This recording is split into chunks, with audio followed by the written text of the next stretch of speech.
వెంకటి రోజుల్లా నల్లుల బాధ బగ్గుండనటనులా. అందుకే తిరుపతి వెంకటకావులు ఓ గమ్మతి పద్యం కూడా రాసిండ్రు.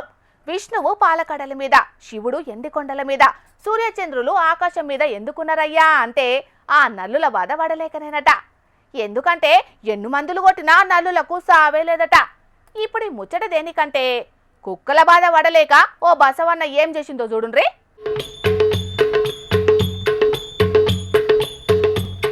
వారెవ్వా, బసవనను ఇంటి మీద గట్టేసి మస్తు పాయరంగా అరుచుకుంటాండు గదా యజమాని అనుకునేరుల్లా. గిది చూసి లే, నల్లుల బాధ వడలేక శివుడు ఎండికొండ మీద, విష్ణుదేవుడు పాలకడల మీద సెటిల్ అయినట్టు, సూర్యచంద్రులు మొగుల మీద ఫిక్స్ అయినట్టు ఇగో ఈ బసవన్న కుక్కల బాధ వడలేక ఇట్లా ఇల్లెక్కిండు. అవు, మీరిన్నది నేనన్నది నిజమే. కుక్కలకు ఏం పుట్టిందో గాని వెనకబడి తరిమినాయట. తర్మంగా ఇక నా వల్ల కాదురా దేవుడా అనుకున్నదో ఏమో. ఇక రాన్రి చూద్దామన్నట్టు సక్కగా పోయి యజమాని ఇంటి మీద ఎక్కి నిలుసున్నది. మళ్ళా ఎంత ముద్దుగా టీవీగా నిలబడ్డది చూడుండ్రి ఇంటి మీద.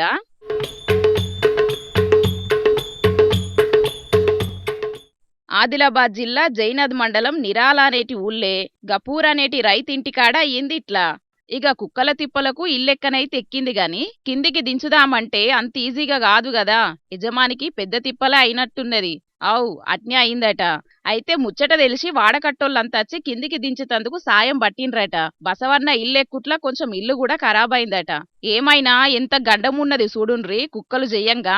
ఒక్క మనుషులకే అనుకుంటే పశువులను కూడా పగబట్టినట్టు చేసి ఉరుకులు పరుగులు పెట్టిత్తన్నాయి గదా ఈ కుక్కలు సల్లగుండా. ఇదంతా ఫోన్లల్లో వీడియోలు కొట్టేటాళ్లకు గీ ముచ్చట వైరల్ అయితాంది.